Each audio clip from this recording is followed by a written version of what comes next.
नमस्कार दोस्तों, आज की कहानी का शीर्षक है महाभारत का अनसुना रहस्य, अर्जुन और चिड़िया की आँख। यह द्वापर युग के उन दिनों की बात है जब पांचों पांडव और कौरव पुत्र गुरु द्रोणाचार्य से अपनी शिक्षा ग्रहण कर रहे थे। उन दिनों पांडव धनुर्विद्या का ज्ञान प्राप्त कर रहे थे। एक दिन गुरु द्रोणाचार्य ने उनकी परीक्षा लेने का विचार किया। परीक्षा के लिए गुरुदेव ने पांचों पांडव युधिष्ठिर, भीम, अर्जुन, नकुल और सहदेव के साथ साथ कौरवों को भी जंगल में बुलाया और एक पेड़ के सामने ले जाकर खड़ा कर दिया और कहा, शिष्यों, आज आप सभी की परीक्षा का दिन है। आज इस बात की परीक्षा की होगी कि मेरे द्वारा दी गई धनुर्विद्या से आप सभी ने कितना सीखा है। इसके बाद गुरु द्रोणाचार्य ने उस पेड़ की तरफ इशारा करते हुए कहा, वहाँ देखो, उस पेड़ पर एक नकली चिड़िया लटकी है।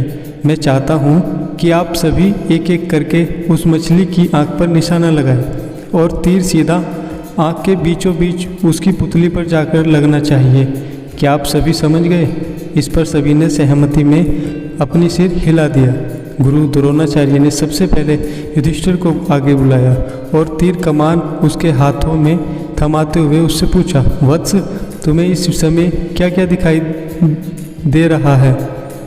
इस पर युधिष्ठिर ने जवाब दिया, गुरुदेव, आप मेरे भाई, यह जंगल, पेड़ पर बैठी चिड़िया व पत्ते आदि सब कुछ दिख रहा है। यह सुनकर गुरु द्रोणाचार्य ने युधिष्ठिर के हाथ से तीर कमान ले लिया और कहा कि वह इस परीक्षा के लिए अभी तैयार नहीं है। इसके बाद उन्होंने भीम को आगे बुलाया और उसके हाथों में तीर कमान थमा दिया। फिर उन्होंने भीम से पूछा कि उसे क्या क्या दिख रहा है। इस पर भीम ने जवाब दिया कि उसे भी गुरु द्रोणाचार्य, उसके भाई, पेड़, चिड़िया, धरती व आसमान सब कुछ दिख रहा है। गुरु द्रोणाचार्य ने उसके हाथों से भी धनुष बाण वापस ले लिया और उसे अपने स्थान पर जाकर खड़े रहने को कहा। इस प्रकार गुरुदेव ने एक एक करके नकुल, सहदेव और सभी कौरव पुत्रों को बुलाया और उनके हाथों में धनुष बाण थमाते हुए उनसे भी यही सवाल पूछा। उन सभी का जवाब भी कुछ इस प्रकार ही आया कि उन्हें गुरुदेव, भाई, जंगल, उसके आसपास की चीज़ें वे पेड़ आदि दिख रहे हैं। इन जवाबों के बाद उन्होंने सभी को अपने अपने स्थान पर वापस भेज दिया। आखिर में अर्जुन की बारी आई। गुरुदेव ने उसे आगे बुलाया और धनुष बाण उसके हाथों में दे दिया। फिर उन्होंने अर्जुन से पूछा, वत्स, बताओ कि तुम्हें क्या क्या दिख रहा है? अर्जुन ने कहा, मुझे उस चिड़िया की आँख दिख रही है गुरुदेव।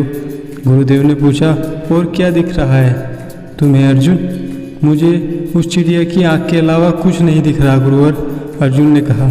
यह सुनकर कि अर्जुन चिड़िया की आँख के अलावा कुछ नहीं देख रहा, गुरु द्रोणाचार्य मुस्कुराए और कहा, तुम इस परीक्षा के लिए तैयार हो, निशाना लगाओ वत्स। गुरु का आदेश मिलते ही अर्जुन ने चिड़िया की आँख पर तीर मारा और तीर सीधे उसके लक्ष्य पर जाकर लगा। दोस्तों, अर्जुन और चिड़िया की आँख की इस कहानी से हमें यह शिक्षा मिलती है कि सफलता प्राप्त करने के लिए हमारा ध्यान सिर्फ अपने लक्ष्य पर होना चाहिए। जय हिंद, जय भारत।